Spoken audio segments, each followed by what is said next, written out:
చంద్రబాబు నాయుడు గారు నేనేదో అన్నాను బావురుమని ఏడ్చాడు. నేను అనలేదురా బాబు అంటే వినలా. తర్వాత తెప్పించుకున్నాడు. మీరు చూశారుగా, బావురుమని ఏడుస్తూ ఉంటాడు. అది నేనే అన్నానని, నేను అనలేదని తెలుసుకున్నాడు. తర్వాత మళ్ళా మాట్లాడడం. ఇది ఉన్నటువంటి పరిస్థితిని మనవి చేస్తున్నా. ఆయనే కాదు, నారా కుటుంబం మొత్తం ఏడ్చేసింది. అంతేకాదు నందమూరి కుటుంబం కూడా ఏడ్చేసింది.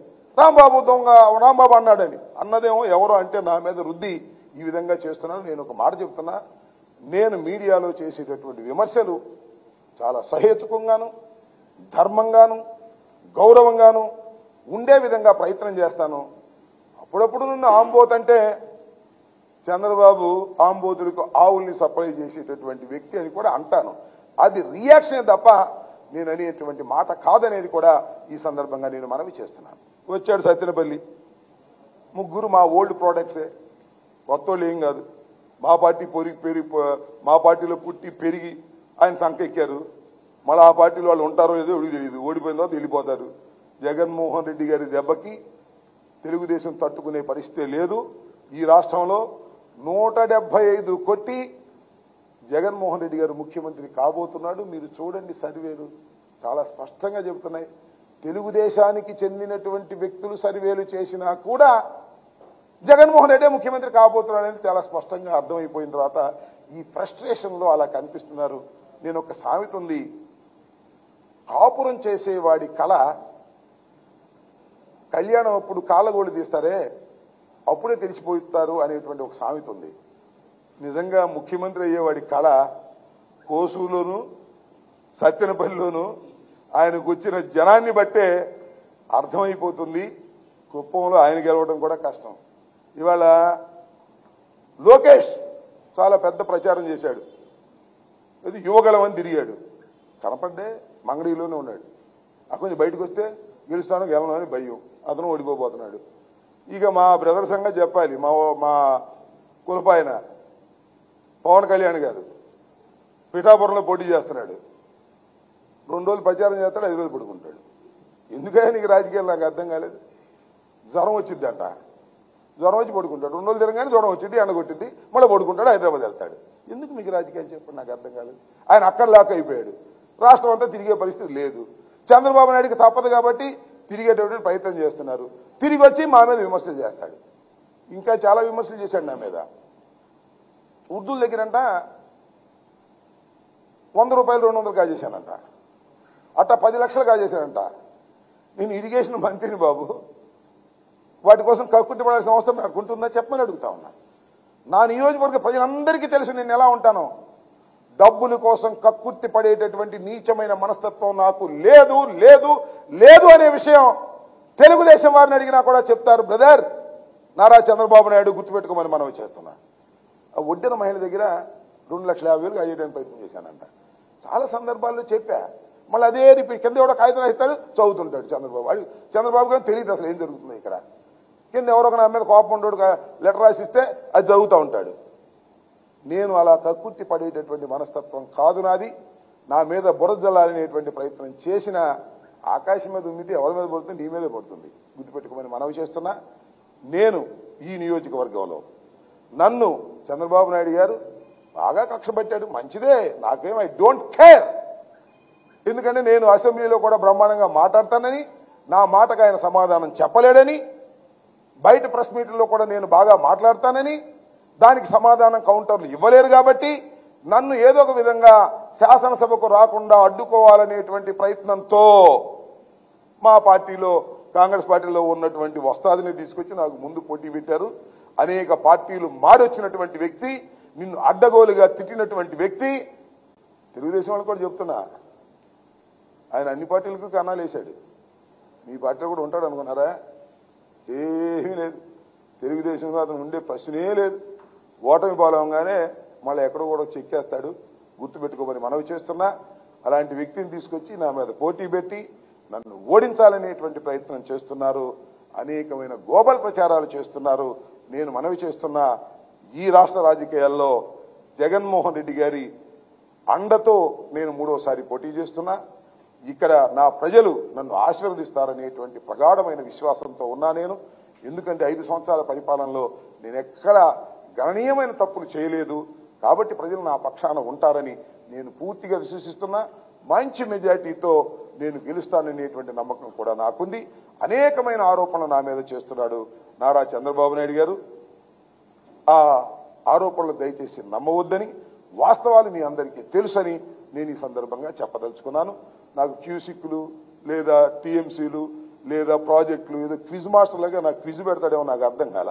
రమ్మంటున్న చర్చకి రా నారా చంద్రబాబు నాయుడు, కమాన్, ఎన్నికల్లోనే చర్చిద్దాం. పోలవరం ఎందుకు పూర్తి కాలేదు? అది నా తప్పిదమా, ఈ ప్రభుత్వ తప్పిదమా, లేక చంద్రబాబు నాయుడు గారు తప్పిదమా? తేల్చుకుందాం రమ్మని అడుగుతా ఉన్నా. దిక్కుమాలినటువంటి పనులు చేసినటువంటి వ్యక్తి నారా చంద్రబాబు నాయుడు గారు. భజన చేయించాడు, గుర్తుందా మీకు? పోలవరం పోలవరం పోలవరం అని భజన చేయించాడు. గేట్లు పెట్టకుండా భజన చేయించాడు. స్పిల్వే కంప్లీట్ కాకుండా భజన చేయించాడు. కాఫర్ డ్యాములు కంప్లీట్ కాకుండా భజన చేయించాడు. డైవర్ట్ కాకోకుండా, నది డైవర్షన్ లేకుండా భజన చేయించాడు. కమాన్, దమ్ముంటే రా, చర్చిస్తా.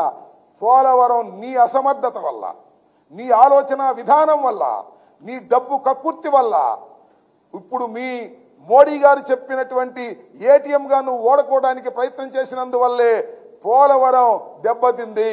దాన్ని బాగు చేసేటటువంటి ప్రయత్నం చేస్తున్నాం. ఏ క్షణంలోనైనా నారా చంద్రబాబు నాయుడు గారితో సిద్ధంగా ఉన్న పోలవరం పూర్తి కాకపోవడానికి ప్రధానమైనటువంటి కారణం నిందితుడు నారా చంద్రబాబు నాయుడు అని మనవి చేస్తున్నాం. అదేమంటే పతితోడు మాట అంటాడు, రాంబాబుకి డ్యాన్స్ వేయటం వచ్చని. మీ పక్కన పవన్ కళ్యాణ్ వేయట్లేదు డ్యాన్సులు సినిమాల్లో డబ్బుల కోసం? నేను డబ్బుల కోసం డ్యాన్స్ చేస్తానా? పండుగ, భోగి పండుగ. భోగి పండుగలో నేను ఇవ్వాలే కాదే, ప్రతిసారి 3 సంవత్సరాల నుంచి భోగి మంట వేసి నా సోదరులతో సోదరీమణులతో నృత్యం చేస్తా, ఆనంద తాండవం చేస్తా. దాన్ని పట్టుకుని రాంబాబు డ్యాన్స్ చేస్తాడు. రాంబాబు పండక్కి డ్యాన్స్ చేస్తాను తప్ప పొలిటికల్ గా డ్యాన్స్ చేసే స్వభావం నాకు లేదు. చంద్రబాబు, నువ్వు పొలిటికల్ డాన్సర్వి. కాసేపు మోడీతో డాన్స్ చేస్తావు, కాసేపు సిపిఐ సిపిఎంతో డాన్స్ చేస్తావు, కాసేపు పవన్ కళ్యాణ్తో డాన్స్ చేస్తావు. అన్ని పార్టీలు మారుతూ డాన్స్ చేయించేటటువంటి ఒక డాన్సర్వి, పొలిటికల్ డాన్సర్వి నువ్వు చంద్రబాబు నాయుడు అని మనవి చేస్తున్నా. నేను పండుగకు నా సోదరీమణులతో డాన్స్ చేసి ఆనందపడతాను తప్ప I never political dance. Pavan Kalyan కూడా పొలిటికల్ డాన్స్ చేస్తాడు.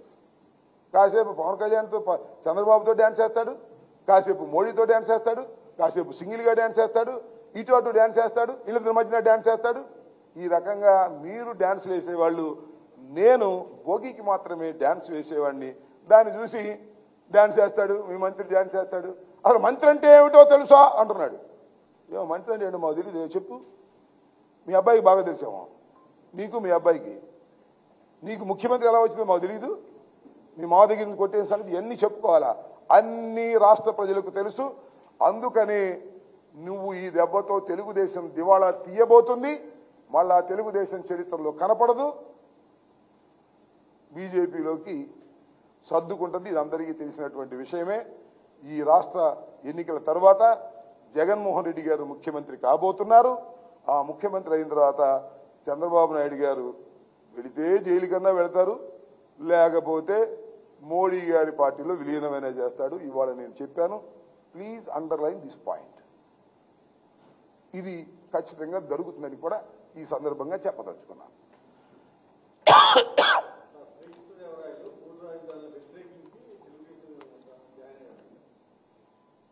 శ్రీకృష్ణదేవరాయలు గారు 3 రాజధానులకు వ్యతిరేకించడం వల్ల నేను తెలుగుదేశంలో చేరాను అని చెప్పారని మీరు అంటున్నారు. నేను వినలేదు. నిజమై ఉంటుంది. ఎందుకు స్వామి అంత అబద్ధాలు ఆడతావు? నీకు టికెట్ ఇవ్వలేదనే కదా అక్కడ చేరింది. ఎవడో తెలియదు. ఇది బీసీలకు ఇవ్వాలి. లావు శ్రీకృష్ణదేవరాయలు గారు మీరు వెళ్ళి గుంటూరులో పోటీ చేయండి అని చెప్పారు. ఇంతే కారణం. 3 రాజధానుల గురించి ఇప్పుడు మాట్లాడావు నువ్వు వైసీపీలో ఉన్నప్పుడు. అయితే ఏ మాటకు ఆ మాట చెప్పాలి. కన్నా లక్ష్మీనారాయణ గారు చంద్రబాబు గారిని తిట్టాడు కానీ లావు శ్రీకృష్ణదేవరాయలు మాత్రం ఎప్పుడు చంద్రబాబు తిట్లా. అంటే ప్రీ ప్లాన్డ్ గానే ఉన్నాడనమాట. తిడితే మళ్ళీ అక్కడికి వెళ్ళలేమని. ఈ కన్నా లక్ష్మీనారాయణ తిట్టాడు. లావు శ్రీకృష్ణదేవరాయలు వేరే కదా ఆయన, మీకు తెలుసు కదా ఆయన పరిస్థితి ఏంటో. అందువల్ల ఆయన ఎప్పుడు చంద్రబాబుని తిట్టను కూడా తిట్టలా. ఎందుకంటే మళ్ళీ చంద్రబాబు పంచం చేరదాం అనేటువంటి ఆలోచన వాళ్ళకు ఉంది కావాలి, అందుకని తిట్టలేదు. అయ్యా నేను మనవి చేస్తున్నా, లావు శ్రీకృష్ణదేవరాయలు గారు అబద్ధాలు ఆడుతున్నాడు. ఆయన 3 రాజధానుల గురించి కాదు, ఆయన గుంటూరు వెళ్లి పోటీ చేయమన్నందుకే ఆయన సైకిల్ ఎక్కి ఇవాళ ఒక బీసీ మీద పోటీ చేస్తున్నాడు. బీసీకి సీట్ ఇస్తానంటే పార్టీ మారినటువంటి లావు శ్రీకృష్ణదేవరాయలు గారికి బీసీల ఓటు అడిగే హక్కు లేదు. ఏ ఒక్క బీసీ కూడా ఓటు వెయ్యడు. తుక్కుగా అత్యధికమైనటువంటి మెజార్టీతో అనిల్ యాదవ్ గెలవబోతున్నాడు. తుక్కుగా లావు శ్రీకృష్ణదేవరాయలు గారు ఓడిపోబోతున్నారు. రాసుకోమని కూడా ఈ సందర్భంగా చెప్పదలుచుకున్నాను.